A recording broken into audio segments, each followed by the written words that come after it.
What's up, everyone? What's up? I hope everyone is good. I hope everyone is good. Uh, Once more, I am not a Yodi. This is not really my segment. And once more, I've had to step in the absence of a Yodi. He is still expected to join later on.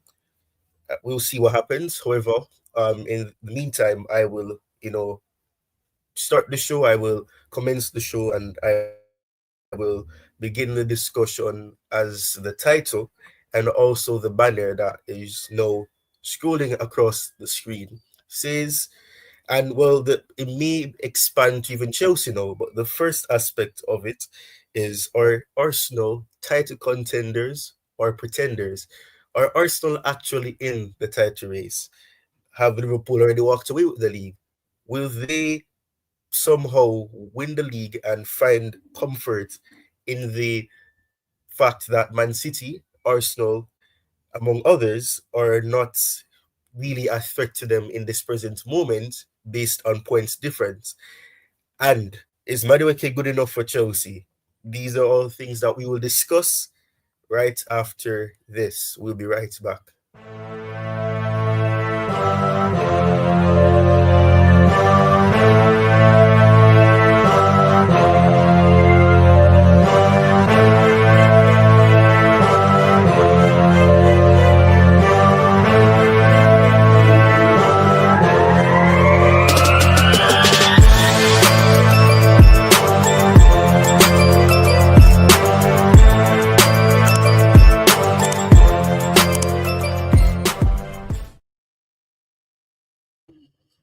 All right, all right. So we're back to this. Before I go through the stats of the match against Arsenal that would have been yesterday, let me see what is being said in the chat. All right, so far we only have Victor sending a message. I see that it says 5 people are watching. Ensure that you like and ensure that you subscribe if you're new and you happen to just see this in recommendation and you opt to click on it because you're intrigued or you're fascinated by the discussion that we'll be having on episode 7 of Chelsea Socials. What Victor is saying here, big up to you, Victor. It's always good to see you in the chat. Big up to you. Hope you're well. I hope everything is good on your end as well. But yes, this is the aftermath of Chelsea 1, Arsenal 1. Chelsea managed to get a goal back through Neto and, spoil the fun for Arsenal, who would have definitely wanted the additional 2 points so that they could get closer to where Liverpool is in this present moment. Now, that didn't happen for them, and as I said, Neto would have spoiled the fun and honors even a point apiece to both teams. So let's go through the statistics, the top stats, courtesy of Footmob. We will discuss other aspects as well, but let us start with the basic, which is discussing the statistics. What did the numbers say? So the top stats is this: ball possession, 49% for Chelsea, 51% possession for Arsenal. 1.54 expected goals XG for Chelsea and 1.55 XG for Arsenal. 17 shots for Chelsea and 13 shots for Arsenal. 3 shots on target apiece for Arsenal and for Chelsea. Let me scroll down some more so we can see this. Big chances, 1 for Chelsea, and Arsenal had 4 big chances.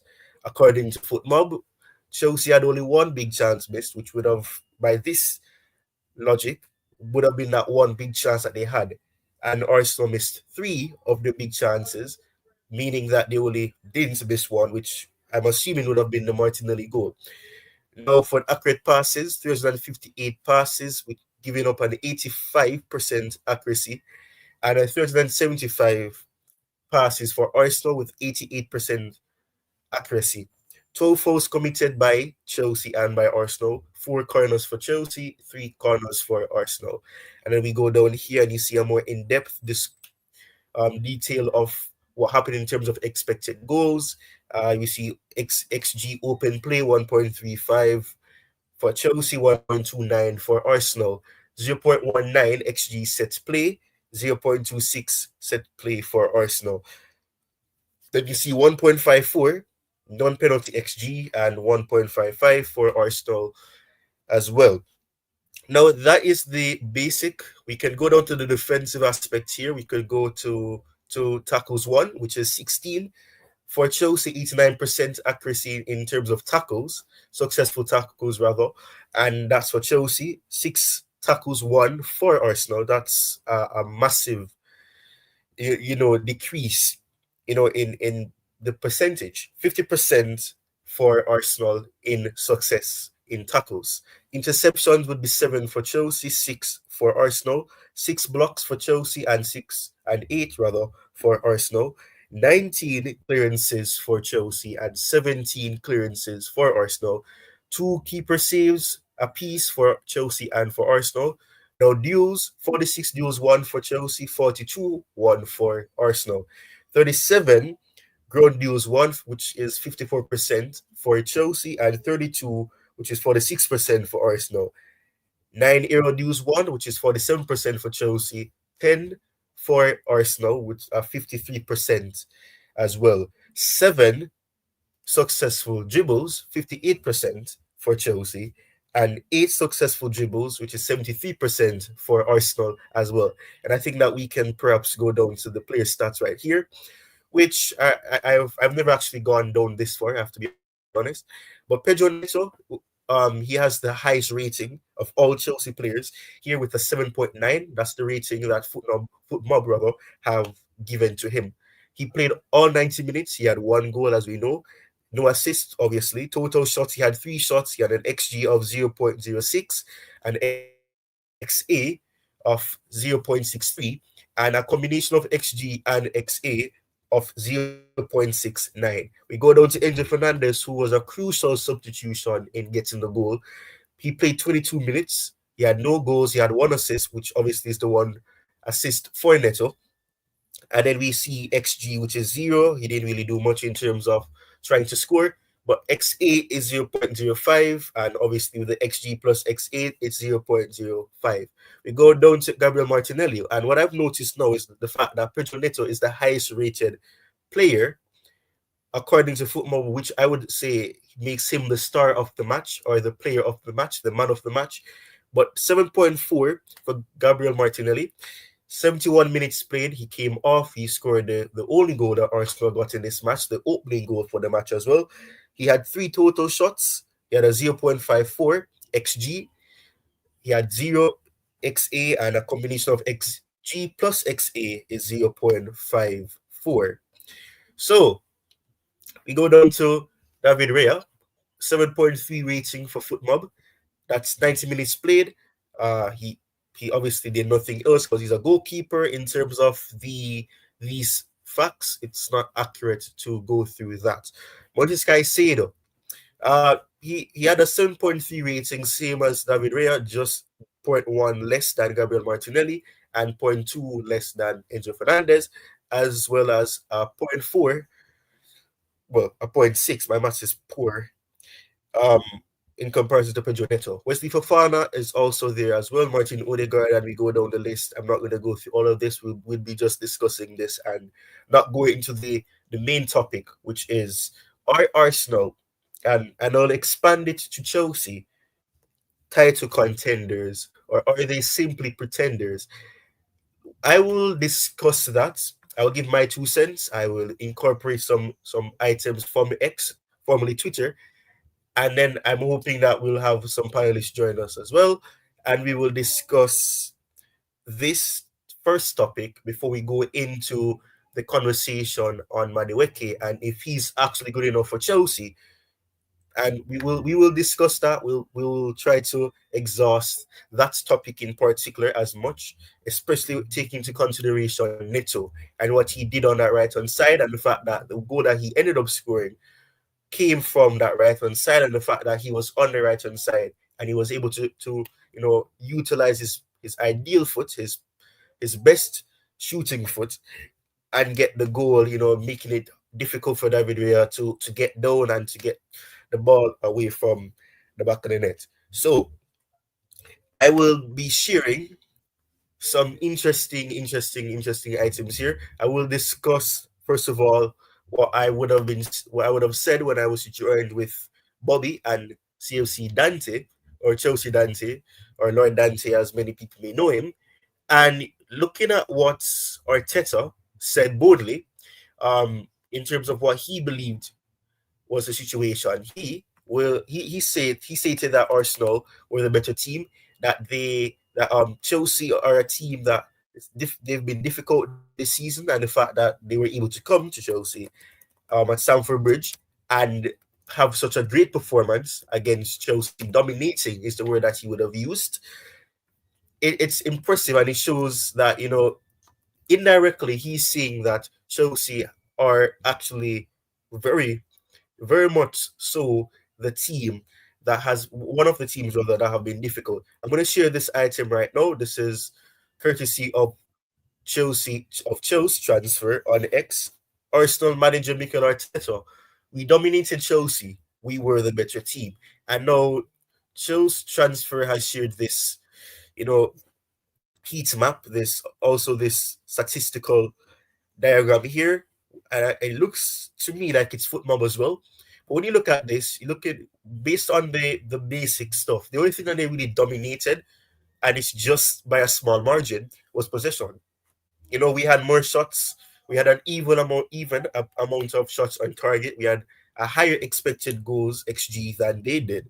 So in terms of um all of that, it I wouldn't say they dominated Chelsea. Yes, and somebody's saying in the replies here that he would have cropped up ball possession and also pass accuracy.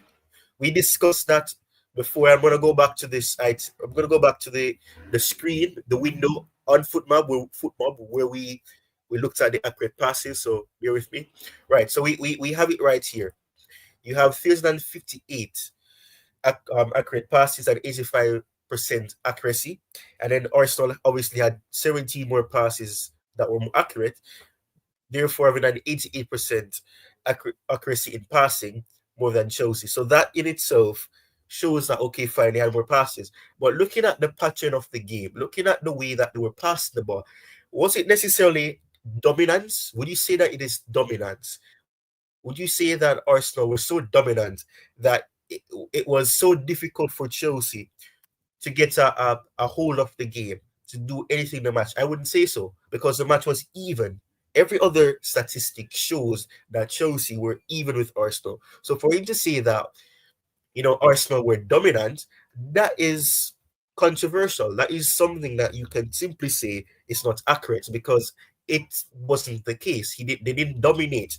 We had equal amounts of shots on target. We had equal amounts of shots in terms of them being double figures, and we even had more corners. We had more opportunities created. So therefore, you can't dominate. That defeats the purpose of what dominates mean.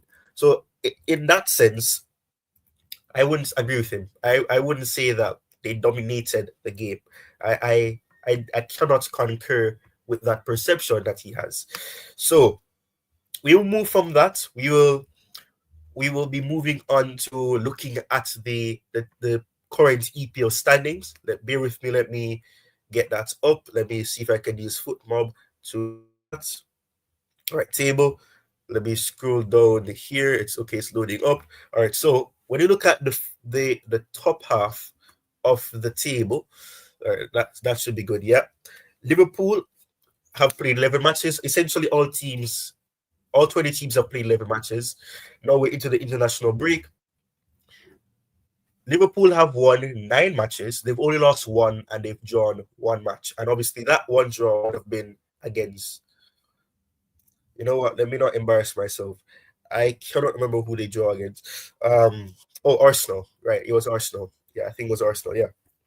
Arsenal, the topic of this first segment of this episode, are they still in the title race? That is an important question that many fans, many pundits, many rivals, but many neutral fans have been asking. Are Arsenal in the title race still?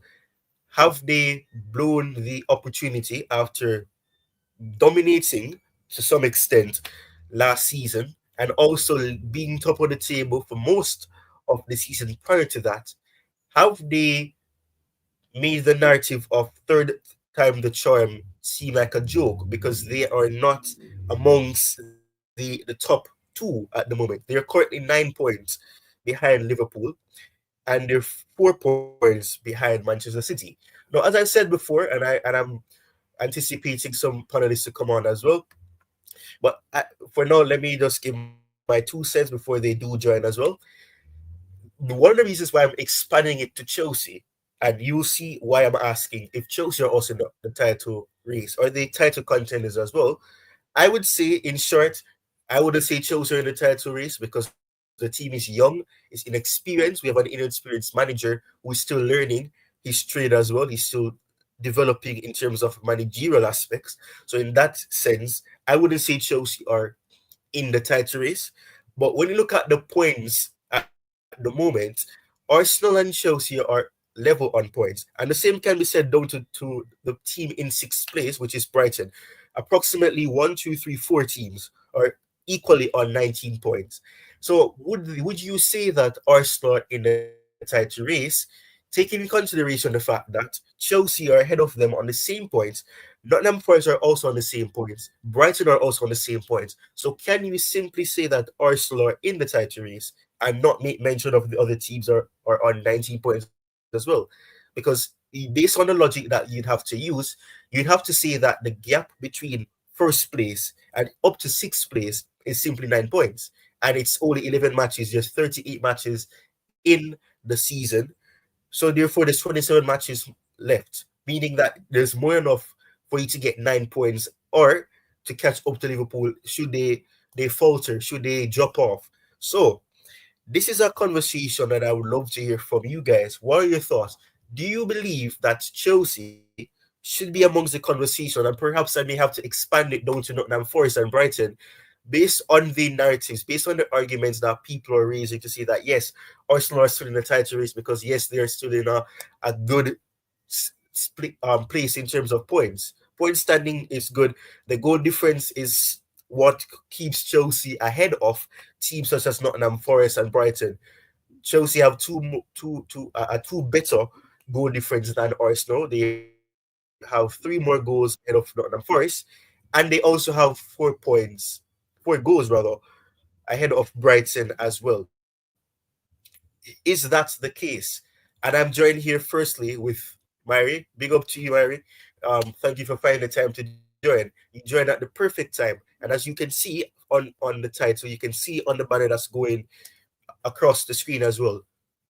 Are Arsenal title contenders or pretenders? And I've expanded to say, are Chelsea title contenders based on the fact that they are also on the same points as Arsenal? And I can probably expand that down to Nottingham Forest and Brighton. What are your thoughts? And welcome to the stream. I hope you're well. Now, big up, bro. I hope you all come, bro. Sorry? I'm saying I hope you placed. Wait, can you hear me, bro? Yeah, I can hear. I just didn't hear what you said. Maybe it's the mic. I'm saying I hope you're blessed, bro. Oh yes. Always. I, Life I, is a rough blessing as well. Yeah, yeah. yeah, that's So what's your good, bro. thoughts? Um, Yeah.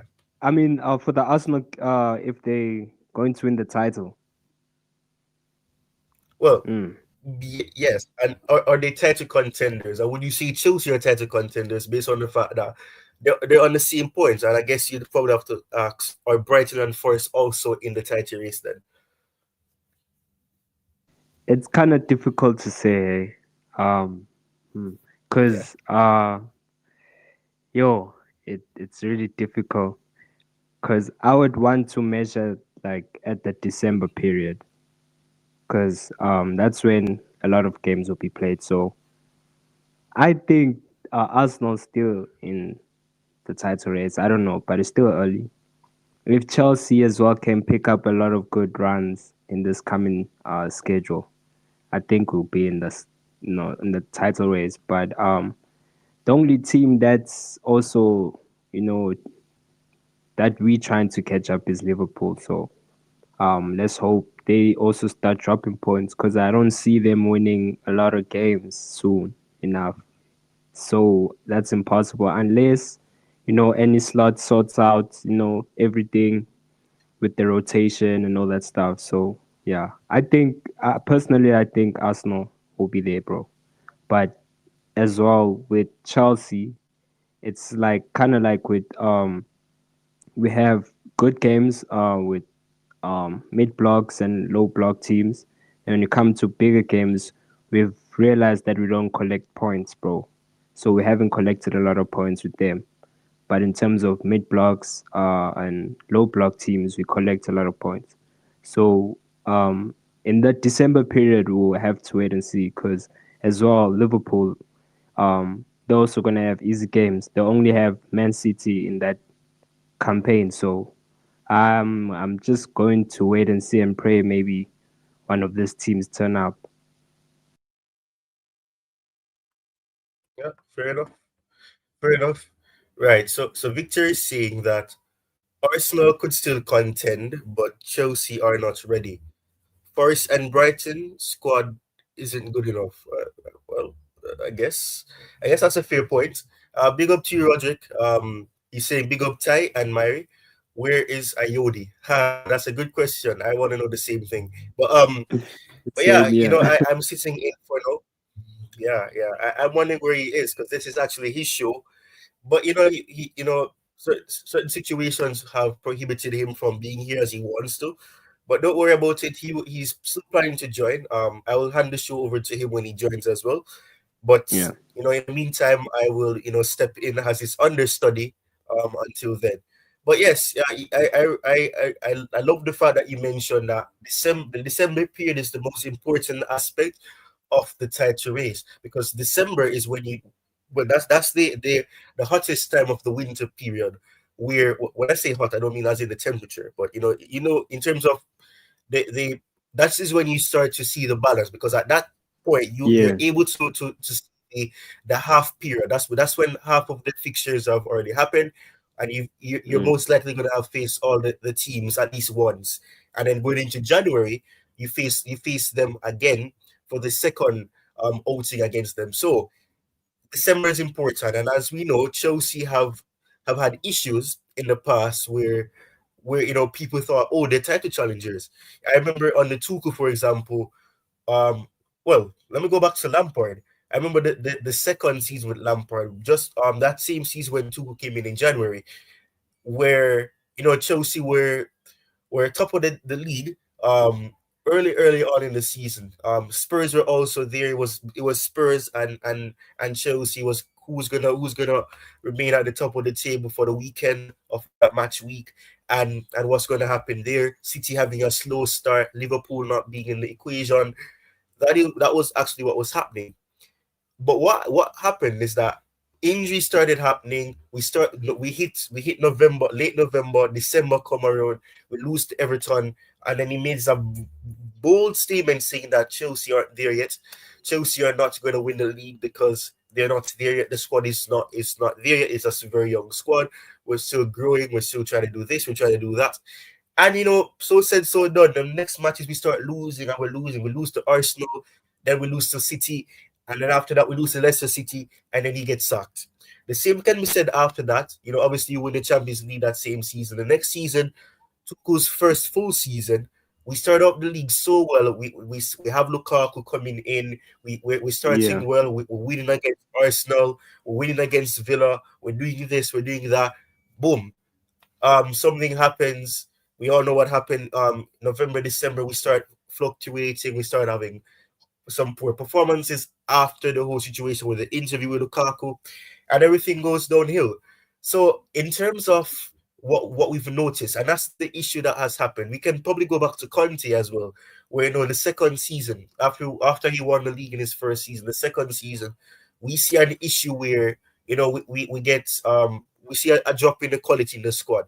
Costa leaves, we got Morata not seeing the same levels. We have Bakayoko who's there. We see a lot of things happening there, and we don't have that level of consistency. December comes around, we have that problem of of dropping off and slipping up, and then we obviously finished the season in fifth place. So I respect what you said there, because I think the December period is the make or break period for any team, because that is when you actually start to half the season, the Premier League season, in terms of you're most likely gonna play 90 matches by then.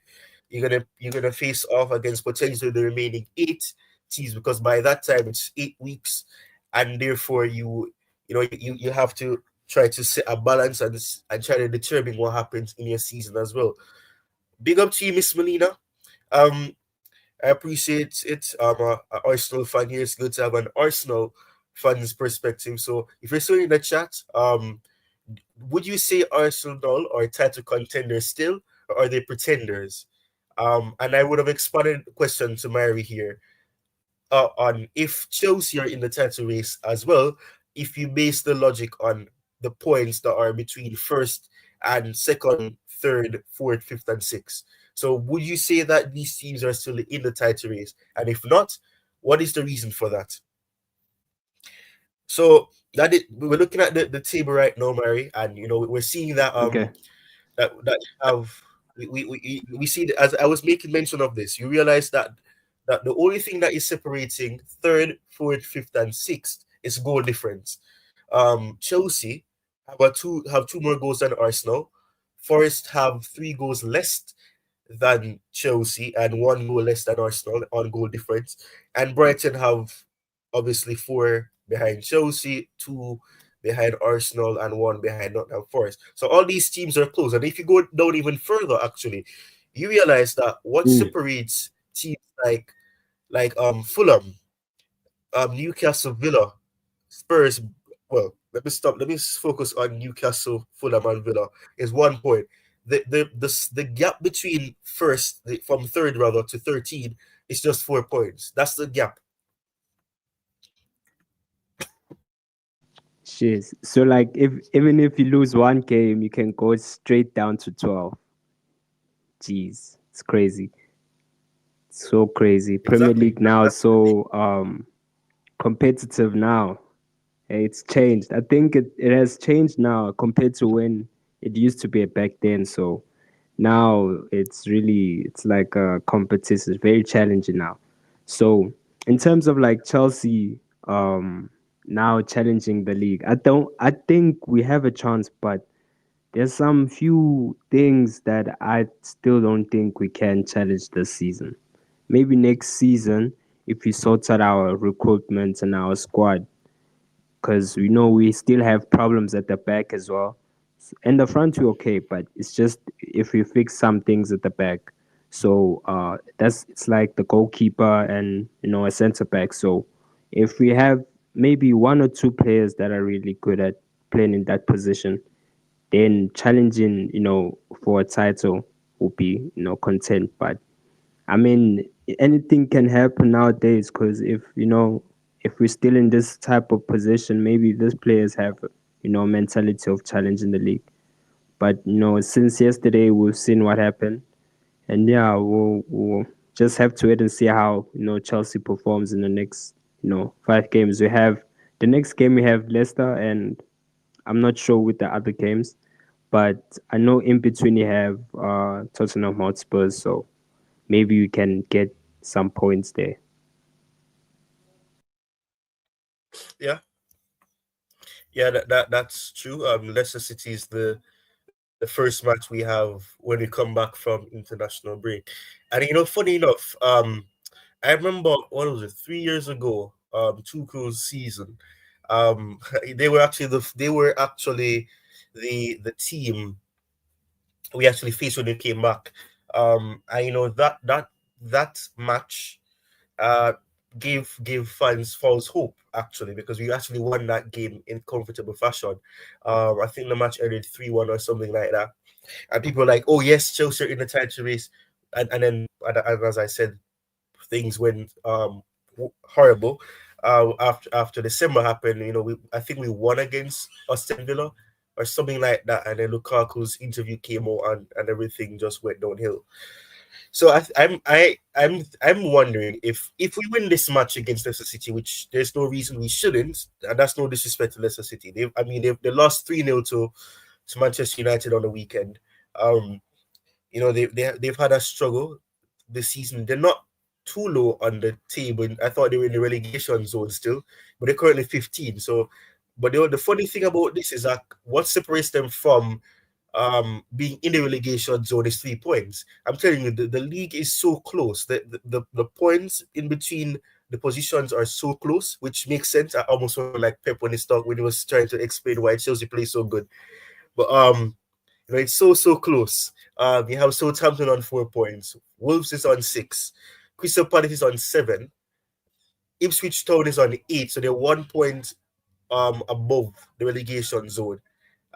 Two In the case of Everton, they're on 10 points. Then you go up, it's 12 points, then 15 points, 16 points, and then you have obviously the teams are sitting in sixth, fifth, fourth, and third on 19 points. So the league is very, very, very close, and it's not surprising. It's still early days, still 11 matches. It doesn't determine who's going to win the league yet. But as you said, we've seen that the league has evolved. It's not the same old, and you can say that for all leagues. The fact that Bayer Leverkusen were able to win the Bundesliga, after not having that type of opportunity before, and in the fashion that they did, it shows that the leagues are evolving. Teams are investing more. Quality players are Mm. interested in going to certain clubs even more, and you're realizing that the gaps are being closed. So gone are the days when you'd expect, okay, based on how these teams perform in the first 11 matches, you're like, okay, all right, there's a possibility that this current top four may be the ending result of the top four at the end of the season. But that isn't even guaranteed, because Forest are they have a good manager in Nuno. I believe he's a good manager. He did some wonderful things at Wolves. Absolutely, he's a good manager.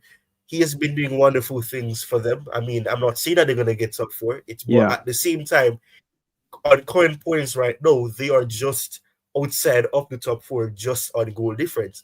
But they've had such a wonderful start. Looking at the ratio in between, they've had five wins, they've had 4 draws and 2 losses. They've lost Two the losses. same Wow. amount of games.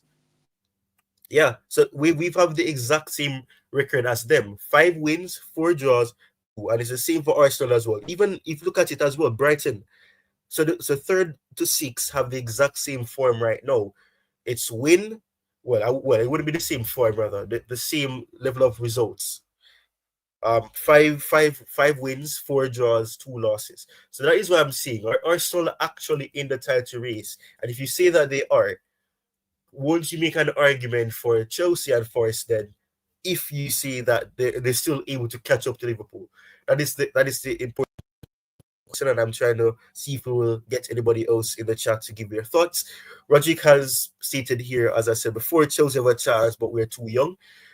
So yeah, and you mentioned this as well, Mario. The defense is a big issue. The midfield is starting to look good, and I want us to touch on the midfield slightly, but we'll discuss that a bit later. Um, well, you mentioned the defense, and I believe that the defense is one of the crucial points that will make or break our season in that sense. Will we be able, to be resolute in defending? Will we have that level of resilience? Can we be solid? Can we be compact at the back? Can we rely on our current goalkeeper to not have an error? How highlight his bozo gene? Will we see that from Sanchez? Who will be the who should he be benched?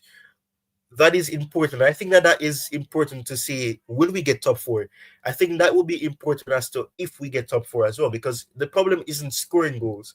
Well, barring the fact that we couldn't outscore Man United, or we couldn't outscore Arsenal, despite scoring 8 goals, against the creature of the ark, Noah. But I think the defense is the biggest issue that we have, because uh, having that perfect balance as to who should be the starting centre backs is an issue. I know we're hearing that Wesley Fofana may be injured. So even then, we may have to switch up, change up the pairing that we see in that defense as well. Will Tosin have to come in if Fofana is injured? Will we see Buddy Shield get an opportunity again? Will Disasi be able to play as a centre back rather than as a fullback? What will happen? Will we be able to rely on the current centre backs that we have, and will they make or break our season? These are things that we have to consider. And when we focus on Arsenal in particular, they get back Odegaard. Odegaard was crucial to the fact that they got the goal that Martinelli scored, because he was the creator of it. He was the playmaker. They missed their playmaker. He's injured, Yeah, and even they have injured as well. They signed Calafiori, and he's injured. The Italian, that we were linked with as well. yeah, And they're kind of lightweight in terms of that defense. They have Gabriel, they have Saliba, that has been good, because all banter aside or criticism aside, you cannot discredit the fact that the amount of goals that they've conceded, it's not bad. I mean, it's not horrible. More the fact that they've conceded 12 goals, but in terms of taking into consideration how good their defense has been, how reliable it has been, I think that we can say that they've had a very good defense, but no defense can be compared to the one that Liverpool have, because they've conceded only 6 goals, I believe, if I'm not mistaken. yeah, They've scored 21 goals and they've conceded 6 goals, and that's they've had a very very good rebrand, a new structure being utilized by the manager's name has slipped me now, Slot. Slot has revitalized the team in that sense. Gone are the days when they would just be high risk, high reward, where they're playing a high line and they don't know when to sit deep and not be caught. Oh, obviously Chelsea were able to get at that high line, and that's how Jackson scored against them. But at the same time, we see the situation where it's about the defense. I think the defense will be important to us to which team wins the Premier League and which teams are in the title race. Manchester City have managed to lose 4 games in a row, which is crazy to me, but that's the situation that they found themselves in. They've lost 4 games in a row, or I believe that that's the case. You can correct me if I'm wrong, but I think it's either 3 or 4 matches in a row. But I think the defense is gonna make or break these teams in terms of what they'll be able to do. But taking that into consideration, and by the way, big up to you, Garvan. Um, do you think that Arsenal's defense is good enough for them to, pick themselves up? They're behind, they have a disadvantage right now. Do you think that their defense is good enough to bring them back up there? To have a grind out some results and continues to get 3 points. Do you think that the defense is good enough? Do you think that having their talisman, their playmaker, Odegaard coming back, do you think that will be a turn for them and will be an advantage to them? yeah. I think that they do have now an advantage because they have now the star player back. I mean, um, that can actually create now in the middle because that's what they missed in the recent games, especially in the Champions League. So they really missed someone that had an impact on the middle. So they had to. That's why Arteta had to switch to that defensive formation.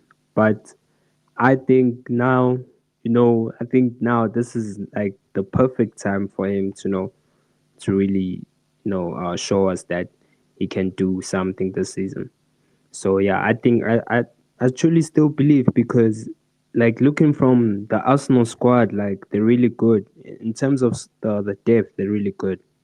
You know, even if they could lose one or two players, like they're still good. They'll lose 1 game, 2 games, 3 games. They'll have that dipping run. Then somehow they just have another consistently run of winning games. That's just how it is with Arsenal. So there was a period where they started losing. I remember they were losing at first. Then when it came to December, they started winning. So that's Arsenal. Sometimes when they dip, they also and they dip, but when they're winning, they just continue to win. So from in terms of Arsenal, like they should continue to play the tactics Oh, sorry, someone is calling me. Sorry, sorry.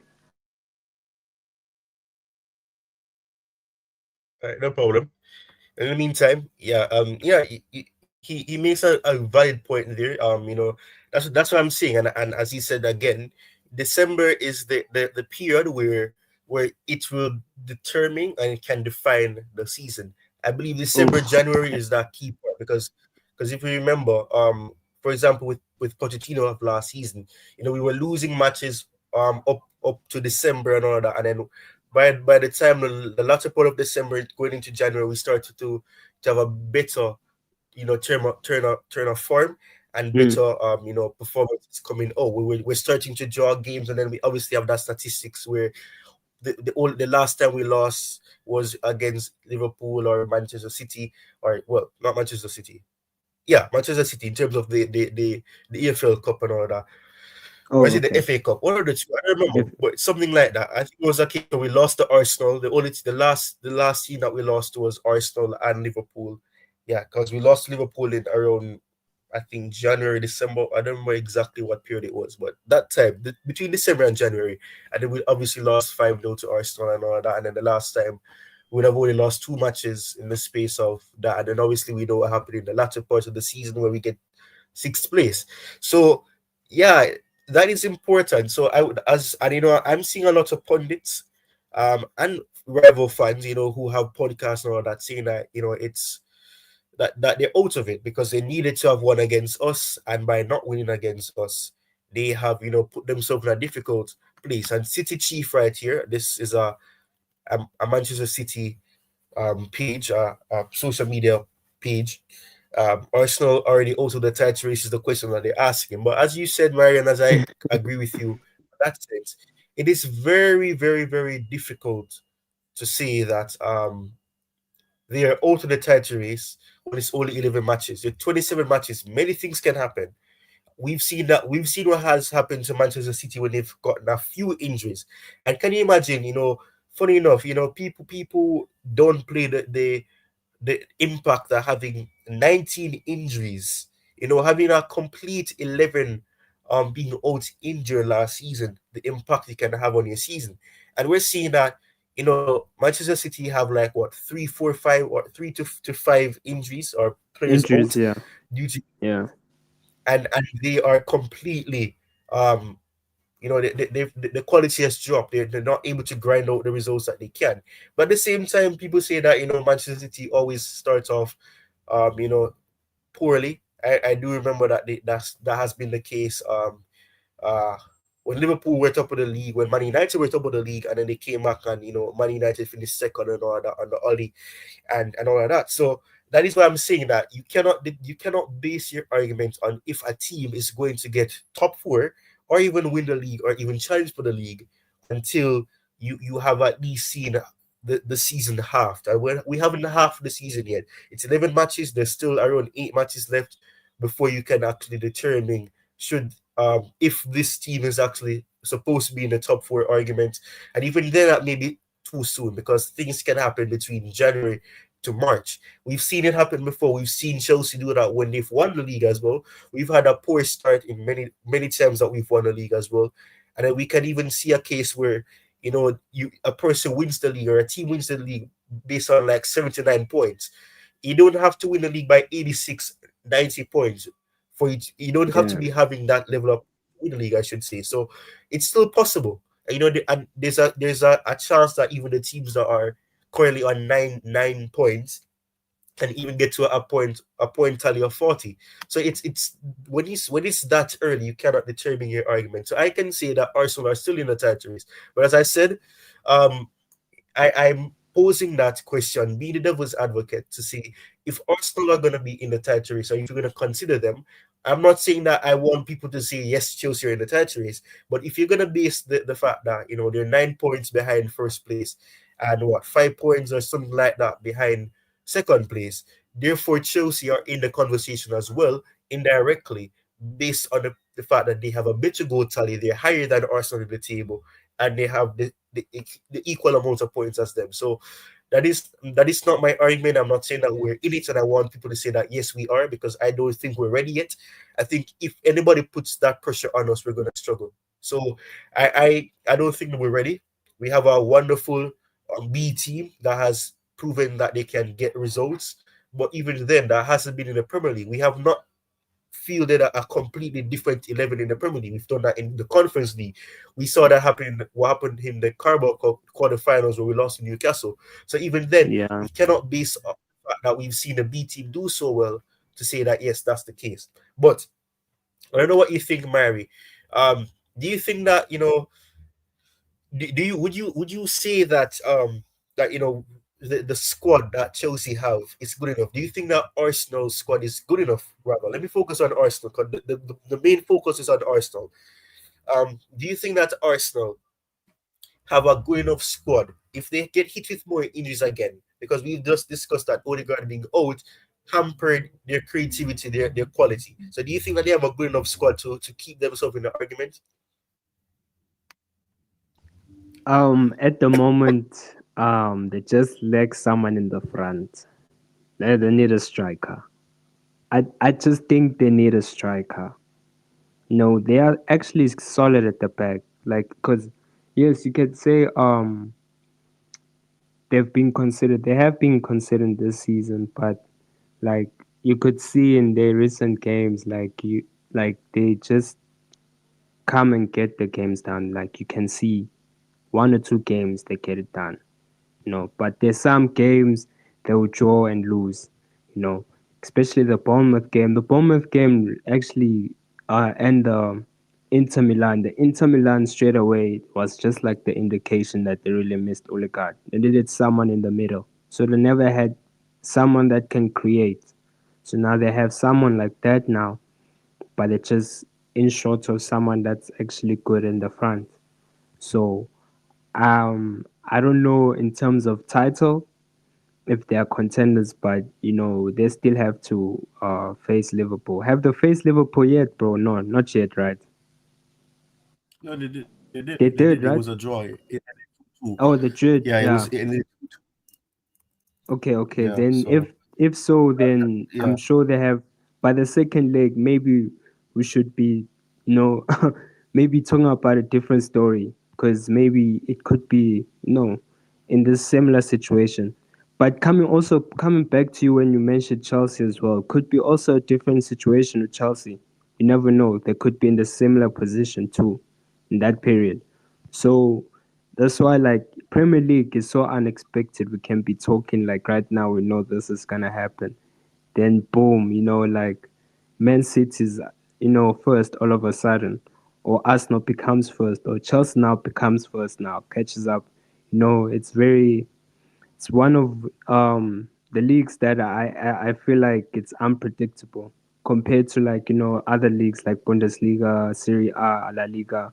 You could tell which team you really know. Okay, it's going to win league, but when it comes to Premier League, it's so competitive, and it's also like exciting too because you in the thrill of like wanting to know like what's gonna happen next. So that's what I like about it.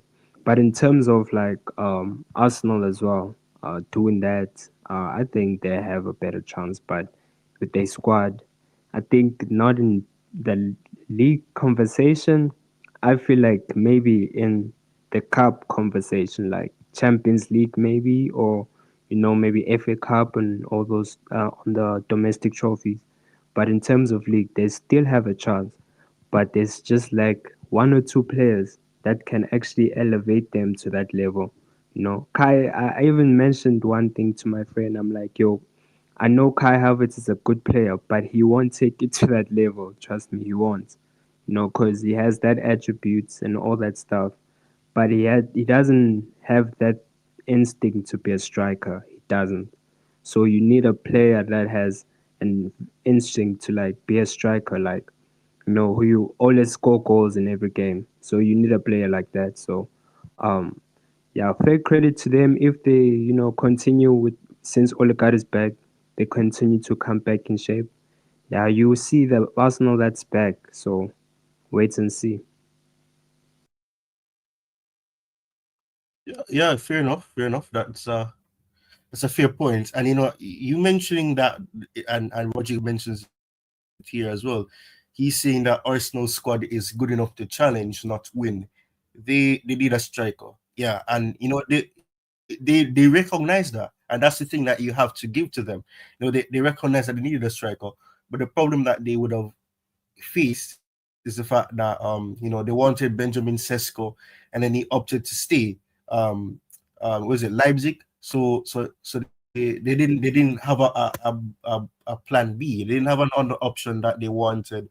And I guess to some extent it's a case where they recognize what their problem is. They need a striker, but at the same time they did not want to go and spend um any additional money than what they didn't want to get somebody else. So that's the thing. They didn't have a plan B, but they recognize the fact that they do need a striker. Is it because of like that comes back to, is it Arteta's decision or the club's decision of doing that? Because as well, if like we know that, because I don't know about their model, because our model is like they're buying players and the manager has to go with that now, right? Their model, I don't know if Arteta's buying those players that he wants, right? Then if he's doing that, then somehow Ty has to work out. It has to work out. If he's buying those players that he knows that if he wanted Declan Rice, he wanted Marino, he wanted Gabriel Jesus, he wanted Kai Havertz, it has to work out. It has to. And he's been building for 5 years. So like this season it's not excuse for him because he has been building for 5 years and nothing is happening. So it's only two trophies he's won, but like there has to be a change as well. Some I know some Arsenal fans, still want to give him time, but others, still have that pressure. I think there's still a little bit of pressure on him, but I think this season has to be an estimate of they have to win something, at least maybe league or Champions League, something. Yeah, yeah. And that's a key point because as you just said, they signed Gabriel Jesus, thinking that he would because he has the experience of winning the Premier League with City. That didn't work out for whatever reason that may be. Um, Obviously that didn't work for them. They got Havertz, who has done good, but you need a prolific player, and Havertz isn't that. Chelsea fans know that. Leverkusen fans know that, and to some extent, people say that he wasn't always a false nine or a striker and whatever. He was always an attacking midfielder, a supporting type of player, a supporting striker, if you may. You can say it's more like a Thomas Muller type of player. That's the type of role that he should have. But he's not anything like Thomas Muller in terms of being clinical or scoring goals when needs to be. He can get you goals sometimes. Obviously, Chelsea fans cannot discredit the fact that he got the all important goal first to win the Champions League. But we all know what's going on with Havertz. He's trying to have a battle against a club that at no point sent any hate to him. He just started hating on Chelsea for no reason. I don't get it. Like he's Yeah. shushing. That's what made the fact that this goal got disallowed so hilarious as well. Because he's celebrating and he was shushing the fans and like Yeah. who are you fighting with? Are you hearing voices in your head? What are you who are you fighting against? No, the club wished you luck. They promoted you. They highlighted you as a key player for them, and then you're coming out and disrespecting the club for no reason, mentioning their names and saying that it was a wonderful time in my career, but that's it. Not mentioning Chelsea, not mentioning the fact that you had a manager in Tuchel who trusted you, who backed you over at Tammy Abraham, who was mistreated by Tuchel, but you're coming out and hating against a club that did nothing but back you and support you and even allowed you to come in over a player like Lukaku and all that because of circumstances. So yeah, that is an important thing for them. Their investments and who they invest in have not been good. So they may banter us about oh, we spent over 1 billion on players, but they've spent 800 million and they've still yet to do anything.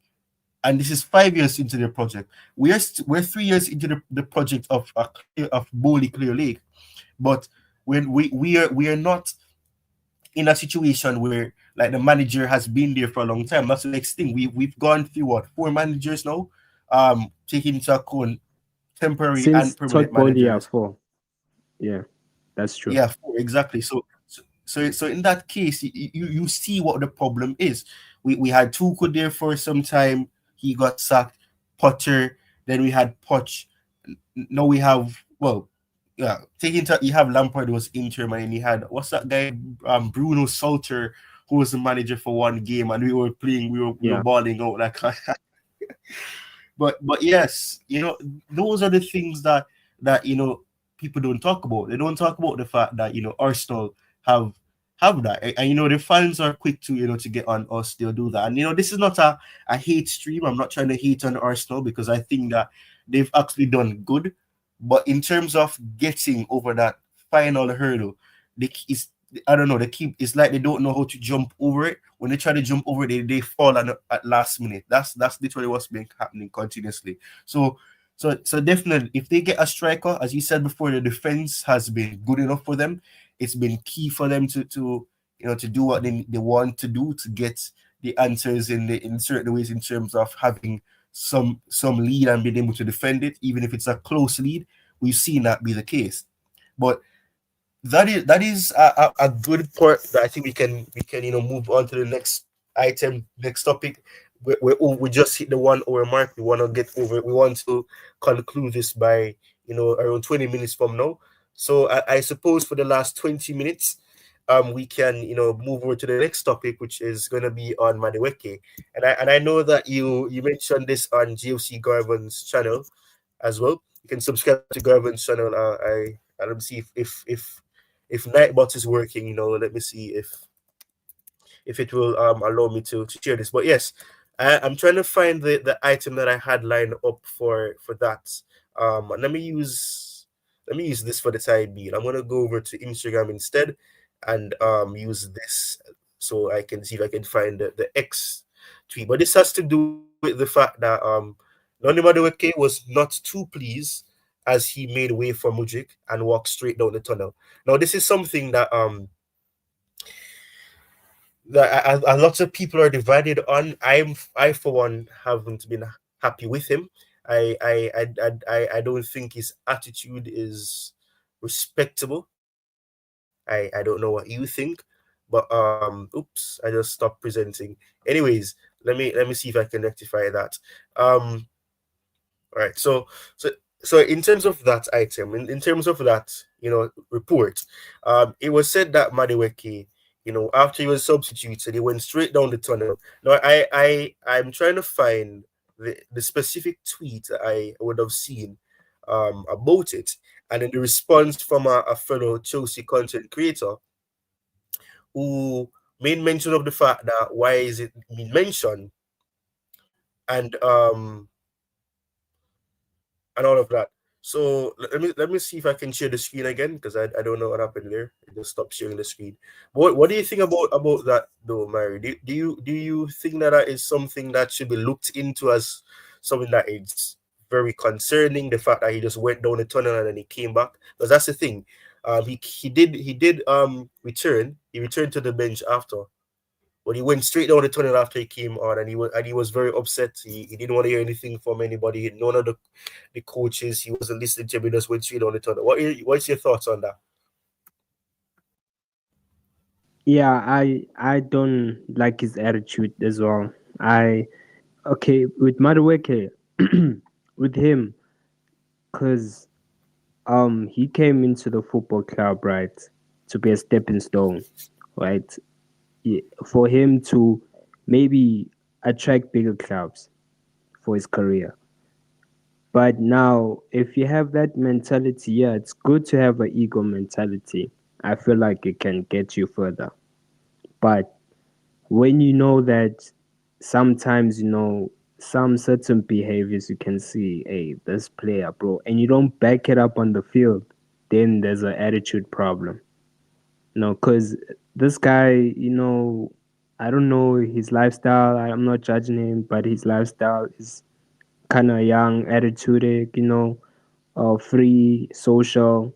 So he's still at that mentality, and this is one thing that we and it's not a Madueke problem. To me, I feel like it's not a Madueke problem. It's a Chelsea problem. It's a team problem because why are we lacking a leadership? We lacking someone that's a leader. We lack someone that can lead these boys to a proper direction in football. Like we like someone like a John Terry, we like a Frank Lampard, we like someone that can discipline these players. Maybe tell them as well, listen, please don't do this on social media, don't do that. But we don't have that in our club. We don't have that in our squad. So and the type of behavior like this, it's gonna continue with Madueke. And when it happens like this, he'll get some stake fans who, already a lot of people are now bashing on him. Social media is going up and down on him. So it gets so player, then the player is unsettled. Then that's where he wants to make a move. So I feel like he does need to make a move. If he wants to, he can make a move, but at some certain point they'll give him a chance because he's part of the project. And as well, like I think there's some few games Maresca trusted him and he saw, yeah, I'll give you a chance. But I think yesterday is like, okay, I think that's the last game, bro. Maybe I should, because immediately when Maresca actually took him off, he put Mudryk on the left, Neto on the right, then it clicked, and Neto, was utilized very well. So from there, like, it just boils down back to Madueke. It's attitude problem, is it? It's just discipline as well. So I don't know. I don't know with him. And it just he has to fix that. He has to actually fix that. Also his end game too, his football. He has to fix that as a footballer, as a professional footballer. He has to fix that. You go to training for a reason, bro. You get paid for a reason. So he has to fix that. You know. And the club is there to help him, bruh. The facilities are there, the players are there, Rhys James is there. If you want to talk to someone, go, socialize. But he has to decide in right now for his career, he has to decide. And if it's the option for him to behave like this continuously, I don't think it's gonna end well. So yeah. Yeah, fair enough, fair enough. Um, and you mentioned Neto there, which is something I want us to touch on because the next question that I was gonna ask, and it's gonna when the next item I'm gonna share is I'm gonna also share a response that I saw from a reply to that as well, which I respect. And I think I agree with because I'm not fond of Madueke, if I'm being honest. I don't hate the player. Don't get me wrong. I'm not saying I hate the player. I don't hate any of the players. I don't hate anyone rather. But in terms of as you said, his attitude, it's something that has come into question for a long time. You said the way that he lives, he's still a young, so it's not surprising because and that's one thing that I try to remember, that he's not like he's 25, 28, he's 22, he's still young, so he's still gonna have that young perception. He's gonna still behave like a very immature individual. That's the case. You don't become as mature or as experienced as you need to be until perhaps you reach 25, going up to 28. That is when you start to to gain more maturity. And this is the next thing. You mentioned Neto, and the question is Madueke good enough? Do you think that he should be benched? You mentioned the fact that Maresca may see this as the time to bench him, especially the fact that when he made that switch to Mudryk on the left and Neto to the right, immediately we saw a goal come from it. And therefore, this is where Pedro Neto comes back into the question. Pedro Neto is now ahead of Noni Madueke, if we are being honest. What a player. And as you see right here, Pedro Neto is celebrating there, but this is this is the reply that I wanna get your thoughts on, Mary. In a Maresca system, a player like Neto is invaluable. Does exactly what the gaffer tells him, waits for the right moment to shoot. Noni, on the other hand, has a raging need to be the star of the show. Nothing wrong with it, but he doesn't have the requisite skill or talent to pull it off. What do you think about that? Do you think it's a case where he simply doesn't have the capabilities where he can be selfish like that? Because we have to admit he has been selfish. He has been putting himself in certain situations where he wants to be the one that gets a goal. He tries to curl the ball. We saw that against Arsenal. He was trying to cut into the left center, and he was trying to cross. He was trying to curl the ball rather into the top corner. And he just went way wide of the goal. So in that sense, do you think that it is time for Madueke to have some time on the bench? Do you think that this is an opportunity for Mudrik to quote unquote be moved out of the B team? Do you think that when Sancho comes back, the pairing should be Sancho on the left, Neto on the right? Let me know your thoughts. What do you think should be done? Yeah, I think that's possible too. If because at the first start, I never thought Madueke should start. I always thought Madueke should come from the bench. So I think because what I'm seeing from Pedro Neto, he's very explosive and he feels like he's ready to kick on. So I think on the left side, but like he's so effective on the left side too. But we saw what he did yesterday on the right. So I think we can just change in between him and they were just him and Modric. Because I remember yesterday him and Modric they were just also switching sides. So yeah, we'll see you what's gonna happen next. But yeah, Madueke needs to take a seat for real. Right now, he needs to take a seat, and I think that's when you mentioned also Sancho. Sancho comes in the picture.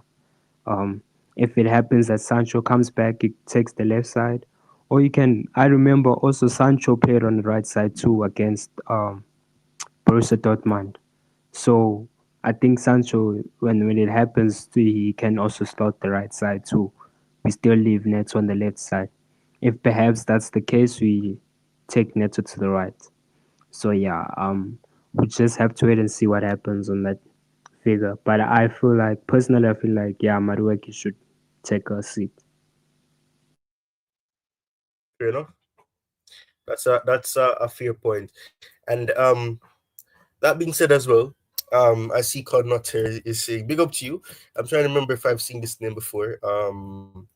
What he's saying, but I don't even know it. He or she, I'm not sure. The name doesn't really get. I don't want to assume anything, but they're saying that big up Madueke is a selfish player.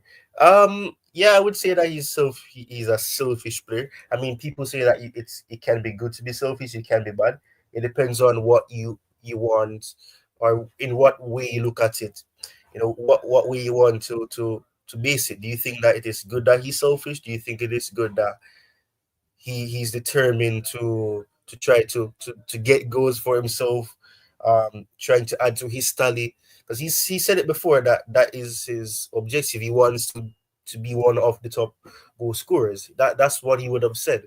So that is something that you have to take into consideration as well. Now I want to go back to that that item, back to the fact of when he was substituted, his reaction, his behavior, the way that he reacted to the fact that he was taken off.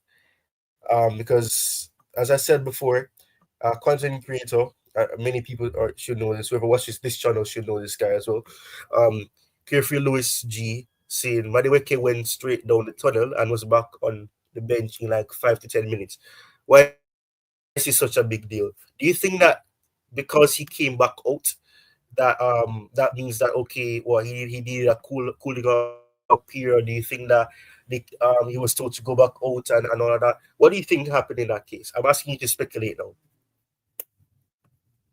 I think it's it's an attitude problem there because as well if you also didn't pick it up, Maresca actually had his head down, looking on the floor, like down on the floor when he went out the field. So, yo, like it just everything, like we saw everything. It explained a lot yesterday about Madueke.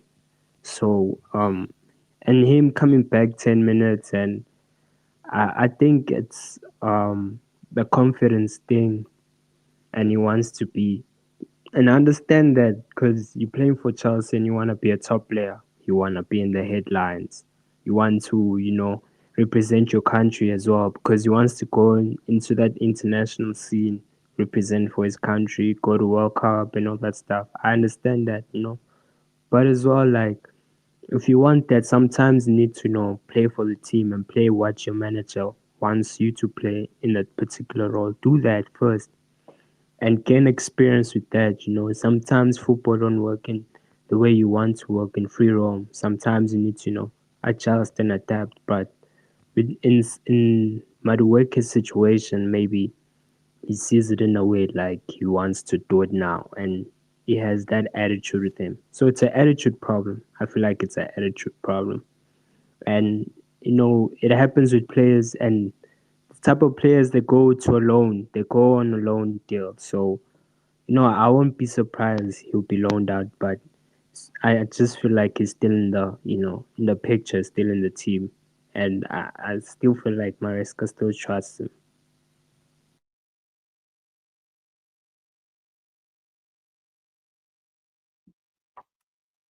Yeah. What do you think about what Mariska says here about the whole situation, the reaction?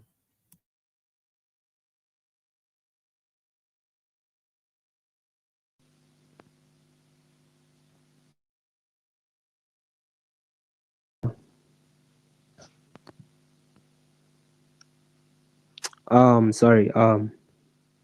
Okay. Oh, okay. I think in this situation, um he's speaking the absolute honest truth because it's a tactical decision. Because in the way the person that was marking Madueke, he had Madueke in the spot on. And when he drifted Neto onto the right, it was difficult. Timber was now in a pressured zone to mark Neto. So now he didn't figure out how to mark Pedro Neto. So that's where the goal came in. So if Timber figured how to mark Pedro Neto, then we would have had in that equalizer. So it might in his eyes. I also saw it like that switch. It was just a technical decision, as well with Enzo. He just wanted some players to just go in the front with Palmer as well, but utilizing the flanks too. So yeah, I think, but as well as like because we know that the problem is that when you want a player to be happy and you want them to thrive after scoring a hat trick and you want them and he's not doing that anymore, he's no more scoring goals, you never get the best out of them, and he's trying to do that with Madueke, but Madueke doesn't want to see that. So I don't know where you can come out from there, and Maresca's trying to see it in a different perspective. So it's gonna be hard for him to let him, come out from that round. But we'll wait and see if Madueke will, come out from this purple patch. And yeah,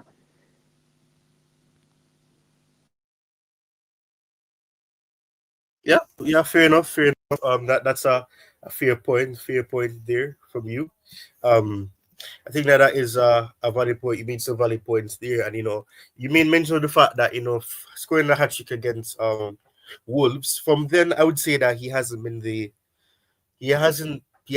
same. He hasn't been doing good for about a month now. I would say. I think he's been struggling for a month in terms of performances. I don't think he's been doing what he needs to be doing, or performing consistently since that period. Since he got that hat trick, I think, I don't know if it's the pressure of doing something more after doing that. I don't know what it is. It's basically speculating.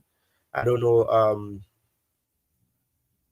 what the situation is, but in that sense, it's been strange to me. I find it very strange that that is the situation that has happened. But I don't know. As you said, I think he needs to probably sit out for a while, be on the bench. He's gonna definitely be upset. If he wasn't upset before, he's definitely gonna be upset now, because that's gonna be the case. He's gonna most likely um be benched. So yeah, I think in that sense, that is what we have to do now. We definitely have to do it. So just for confirmation, I'm gonna ask you this question again. Um and as it says right here, this is the Chelsea forum. Who's your preferred right wing starter on every match? Is it Noni Madueke or Pedro Neto? Pedro Neto, yo. But I understand. Okay, I understand why Madueke, since um what happened is that the reason why Madueke scored a hat trick, guys, is because Palmer was on the right side with Madueke, and now Mm, Palmer is drifted to the left side now. If you have you ever seen the recent games in the Crystal Palace games, just a few recent games, he's now drifted to the left side area. But in the right side area, he was linking very well with Madueke. That's why Madueke was so explosive. Like he was linking up, doing that 1-2, 1v1, because he knew that Palmer was around him. So he doesn't have Palmer around him. So I think, like, in that case, in this question, I would take both of them, but in the same situation, because now Maresca made a tactical change to put Palmer on the left side to bring out Neto as well. So now it kind of limited Madueke's abilities. But in the sense of where now, if you're gonna take out Madueke, you put Neto on the right side. Now you leave Palmer on the left side. You're gonna put Palmer and Modric on the left side, or Palmer or Sancho, because that actually makes sense because they're both very good technically. They're very versatile too. So that kind of really links and gels very well. So we'll see what Maresca is going to cook. So far, I'm liking what he's doing in the front. The only thing I'm not liking is the coastal overload. I don't like that thing. I don't like it. I don't like it at all. But everything with the Neto just going to the left side and the right side, that's okay.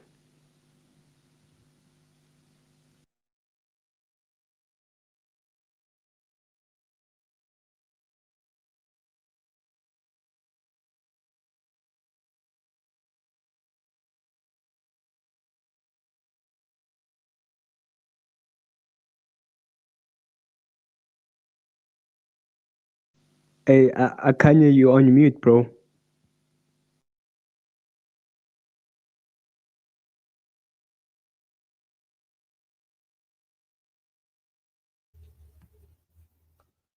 right, fair enough. Right, I want us There. to I want us to touch I want us to touch on this player.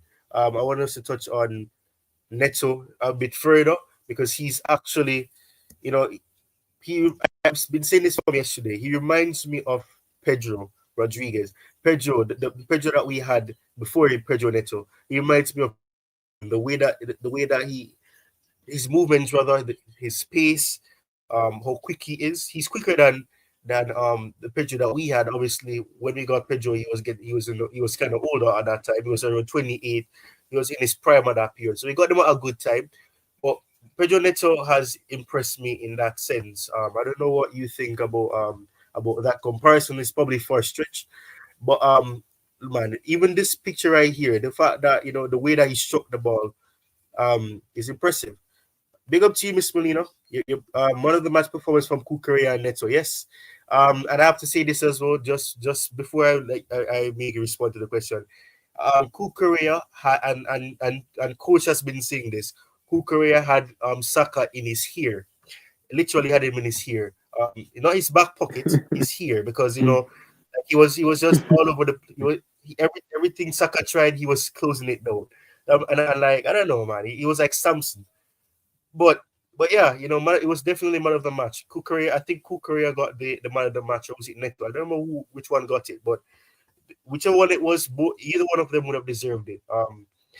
But yeah, that's the case. But back to the question I asked you, Neto, uh, do you think that Neto can actually be the starting right back, not right back, starting right wing, considering the fact that he's had injuries? And one of the issues is that when you have a player like Pedro, the manager's gonna be so in love with you, they're gonna want to play you most games. But we've seen that because of his work rate, because of what he can offer, he's been injured a lot. Do you think that Maresca is gonna do that? Do you think that's one of the reasons why Maresca is not tasking him with having to do the more work, because the right hand side, as you said, Cole Palmer and Madueke have been working well together. Do you think that the demand that you have to do on that right hand side is the reason why he's targeting him on the left? Because on the left we do things, but what we do is that we try to get the ball from the left hand side, go over to the right hand side, or in this to the center. And Neto's role is not as purposeful. But on the right hand side, you have to offer more, and we saw that he added more when he was on the right hand side. So do you think that Maresca will decide to give him that the opportunity to play with a more important role, which will be on the right hand side? Yeah, I think he'll try to put him on the right. Just I think he'll have just that experimental just to put him on the right. Um, maybe on the left side would be Modric, since because he's been playing very well in the Conference League, but but that's Conference League, so it's a different level to Premier League. So I can't justify if he's gonna have a good game, but we'll I don't know if he will make a tactical switch, because sometimes Maresca likes to overthink things, and you have seen what he has done with it. So I think he will just do the nets on the left, maybe the nets on the right. Perhaps Madueke be dropped, then Sancho will start on the left side. So I feel like I prefer Sancho on the left side, Pedro Neto on the right, because what he has done on the right side is very explosive, and you can get the best on the right side, especially on the right side. We've been quiet on the right side, and all our goal contributions came from the left side, especially on the left side and the center. So I think on the right side, since we're a bit quiet and we leave so much room for in that space, especially Martinelli. Martinelli had so much space on that flank. I don't know, for some odd reason. Maybe it's because of Madueke wasn't tracking back, but as well, yeah, I think that has to be worked out. If perhaps he wants to make that switch, then yeah, we'll see. Right, fair enough, fair enough. Right, so we're at the 90-minute mark. Um, I think well, I've had to do the full show. I don't know what's going on. But this is the second show that I've had to do. But as I said before, for those individuals who may be watching this after the stream will end and all of that, and even people who are joining in now, this segment, the show rather, I should say, it's not the show that I will be doing on a regular basis. It's a show that my co-host Ayode should be the host of. Due to certain circumstances, he hasn't been able to host the show for the past 2 weeks. But we're hoping that he'll be able to to take back the spotlight, um and be the one to host the show. But obviously, the show must go on. As I always say, we will have to find a solution as to how to rectify that issue in question as well. But this is a show that I think we can probably wrap up now. I want to thank Mary for coming on. I appreciate you giving your sights, your insights. I appreciate you giving your input and for finding the time to join. Big up to you, Jordan. Big up to you. I hope you're good. But yeah, Yeah, I appreciate you, bro. Appreciate you for having me here, brother. God bless you, bro. all right. All right. So with that being said, I want to take this time one last time before I wrap it up to remind you to smash the like button, subscribe if you haven't already, and to share the stream, share the channel with people who may not know about the channel. Chelsea Sessions is getting closer to 3,000 subscribers, so let's get to that. Let's try to expand the community even further, and let us increase the engagement as well. And then, as the banner says, sharing is caring. And Yodi loves to say this. And if he was here, he would be continuously saying sharing is caring. So you best share the stream and share the channel with whoever you think will be interested in the channel and interested in the topics that we have here. With that being said, thanks once more for watching, and we'll see you next time with the next show that we'll be having on the channel.